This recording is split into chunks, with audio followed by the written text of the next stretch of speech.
Volodymyr Zelensky est attendu au sommet du G7 à Hiroshima où les dirigeants rendent hommage aux victimes de la bombe atomique. Le système Patriot qui protège la ville de Kiev, endommagée mercredi, est à nouveau pleinement opérationnel. Moscou se félicite du succès de ses dernières frappes sur l'Ukraine. En Grèce, les partis politiques prononcent leur dernier discours avant les élections législatives de dimanche, un scrutin très peu suivi par la population.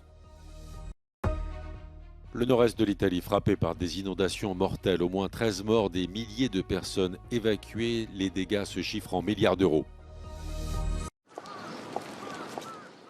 Les dirigeants du G7 ont rendu hommage aux 140 000 victimes de la bombe atomique qui a pulvérisé Hiroshima le 6 août 1945.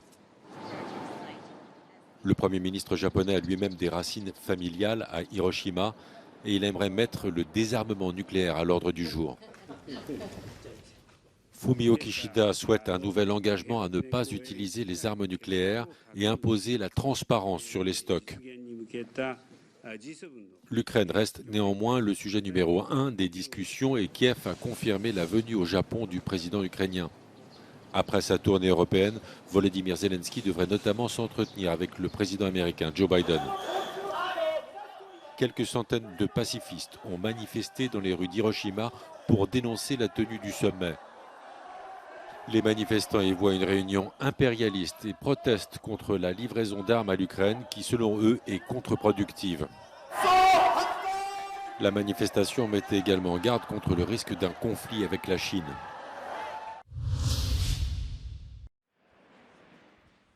Le système Patriot fourni par les États-Unis à l'Ukraine en avril dernier est à nouveau pleinement opérationnel selon le Pentagone. Cette technologie ultra sophistiquée de défense anti-aérienne qui protège la ville de Kiev des frappes russes a été endommagée ce mercredi par plusieurs projectiles non identifiés. Moscou avait même assuré l'avoir mis hors service avec une frappe de haute précision. Depuis plusieurs jours, les villes ukrainiennes sont à nouveau la cible de bombardements russes.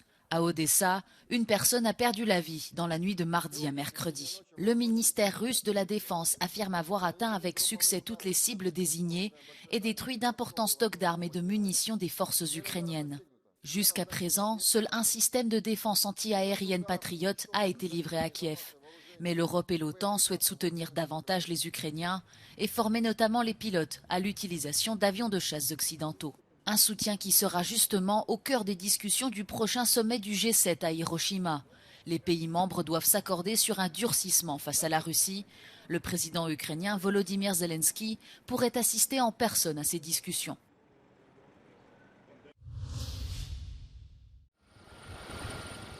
Les inondations dans le nord-est de l'Italie ont fait au moins 13 morts, des milliers de personnes évacuées et des milliards d'euros de dégâts.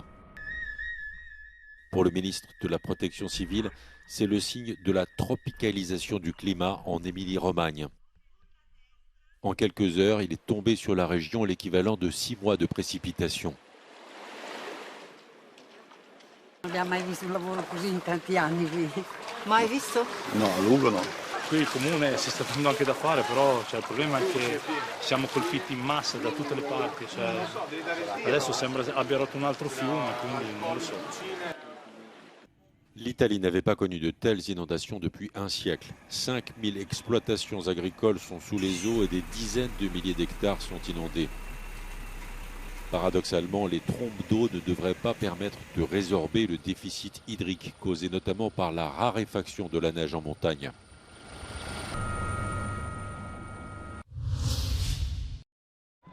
Une marée blanche dans les rues de Jérusalem. Plusieurs dizaines de milliers d'Israéliens célébrant la réunification de la ville, la conquête de la partie Est lors de la guerre de 1967. Chaque année, la journée est source de tensions avec la marche des drapeaux, une manifestation nationaliste émaillée de slogans racistes qui convergent vers le mur des lamentations en passant par le quartier musulman de la vieille ville. La joie des Israéliens fait face à l'amertume des Palestiniens qui vivent cette journée comme un rappel douloureux de la perte de la ville dont ils espèrent un jour faire la capitale de l'État auquel ils aspirent. Alors que le conflit israélo-palestinien a déjà fait près de 200 morts depuis le début de l'année, la Ligue arabe a fustigé le gouvernement israélien pour avoir autorisé ce rassemblement jugé provocateur pour les Palestiniens. Plus de 2000 policiers étaient mobilisés, des journalistes auraient été agressés à coups de jets de pierre et de bouteilles.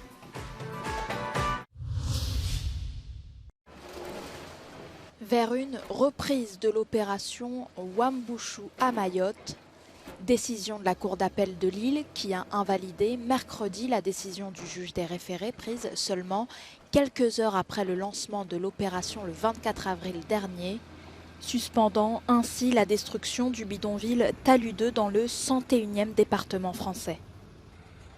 Une opération de grande ampleur puisque 1800 agents de la force publique sont mobilisés, dont beaucoup de métropolitains dépêchés sur l'île. Il faut dire qu'à son lancement, l'opération avait déclenché des affrontements entre la jeunesse mahoraise et les forces de l'ordre sur fond de vives polémiques. Un bras de fer s'est engagé entre le gouvernement qui dit vouloir lutter contre le logement indigne et l'insécurité et les associations qui dénoncent une opération brutale.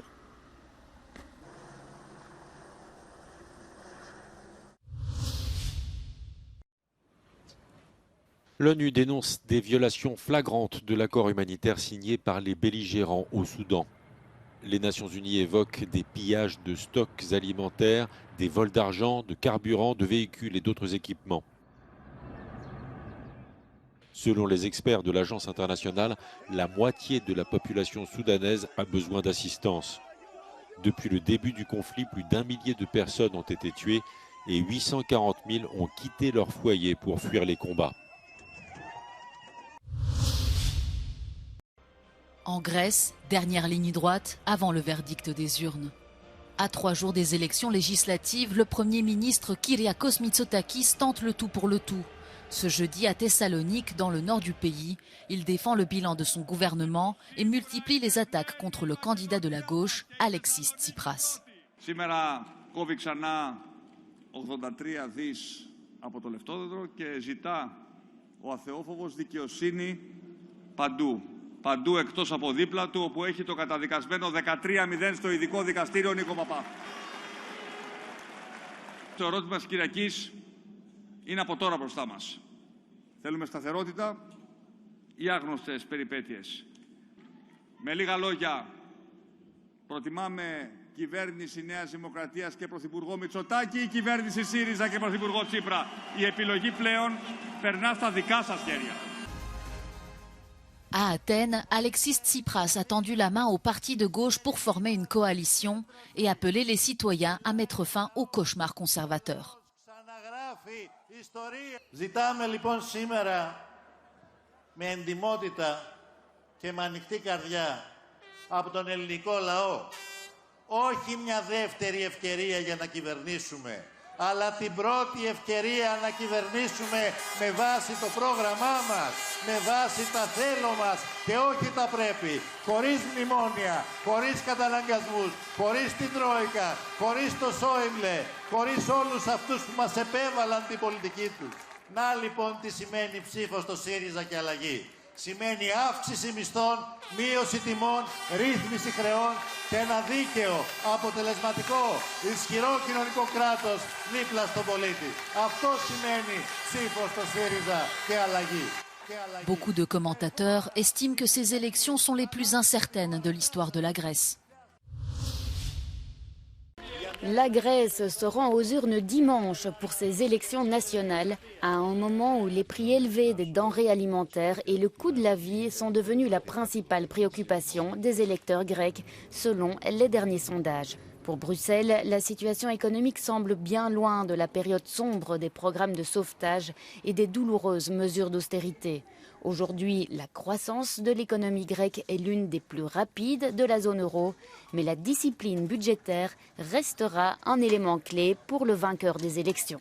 Essentially, Greece has weathered these last two extraordinary crises, COVID and energy, pretty well, maybe better than the European average. And the government has succeeded in keeping fiscal policy under control. And it is now reaping the benefits of that discipline. Si la Grèce a regagné la confiance de l'Union européenne sur le plan économique, ce n'est pas le cas en ce qui concerne la qualité de l'état de droit. L'image du gouvernement a été ternie à l'étranger, par ce que l'on appelle le Watergate grec, où des hommes politiques, des journalistes et des hommes d'affaires ont été surveillés par les services secrets grecs, ce que nie le gouvernement. The political authorities have been essentially obstructing the activity of the independent agency that is supposed to do the checks on who is on the surveillance list, for example. And it takes several years before people are informed after the monitoring is done. So this creates really an alarming situation because the opposition and the journalists are the ones that are targeted, and essentially it gravely affects the quality of democracy in the country as well as the quality of the rule of law. Mais selon les sondages, le scandale pourrait ne pas avoir un impact important sur les élections législatives. Selon Nino Tsereteli, il s'agit d'un symptôme dû au fait que les voix critiques sont étouffées par les médias et qu'une grande vigilance est nécessaire au niveau de l'Union européenne avant que la situation ne devienne irréversible. Pour la deuxième année consécutive, la Grèce est le pire pays de l'Union européenne dans le classement sur la liberté de la presse, d'après Reporters sans frontières. C'est un coup de tonnerre dans le monde du tennis. Rafael Nadal forfait pour Roland Garros. L'Espagnol, qui a remporté 14 fois le tournoi parisien depuis 2005, renonce en raison d'une blessure à la hanche. Le Mallorquin, qui fêtera ses 37 ans en juin, annonce aussi qu'il sera indisponible les prochains mois, mais il assure vouloir revenir sur les courts avant sa retraite pour une ultime saison en 2024. Son objectif pourrait être de jouer la Coupe Davis en novembre pour entamer ce qui pourrait être la dernière année de sa carrière, avec à l'horizon les Jeux Olympiques à Paris en 2024.